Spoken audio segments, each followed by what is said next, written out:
भाई और बहनों, मुझे बताओ, अयोध्या में राम मंदिर बनना चाहिए था या नहीं बनना चाहिए था? మిత్రులారా మీరు చెప్పండి, రామ మందిరంలో అయోధ్యలో భవ్యమైన రామ మందిరం నిర్మాణం కావాల్సి ఉండిందా లేదా? भाइयों बहनों, 70 साल तक एक कांग्रेस पार्टी ने राम मंदिर को रोक कर रखा। మిత్రులారా 70 సంవత్సరాలకు పైగా స్వాతంత్రం వచ్చినట్టు నుండి ఈ కాంగ్రెస్ అయోధ్యలో దివ్యమైన భవ్యమైన రామ మందిర నిర్మాణం జరగకుండా ఆపింది। आपने मोदी जी को दूसरी बार प्रधानमंत्री बनाया।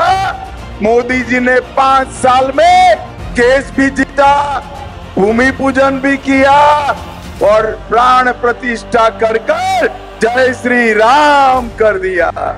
మీరు రెండోసారి నరేంద్ర మోడీ గారిని గెలిపిస్తూనే నరేంద్ర మోడీ గారు కేసు కూడా గెలిచారు, విగ్రహ ప్రతిష్ఠ కూడా చేశారు, శ్రీరామ మందిర నిర్మాణంలో ప్రాణ ప్రతిష్ఠ కూడా చేసి ఈ దేశం ముందు జై శ్రీరామ్ అనే నినాదాన్ని నిలిపారు।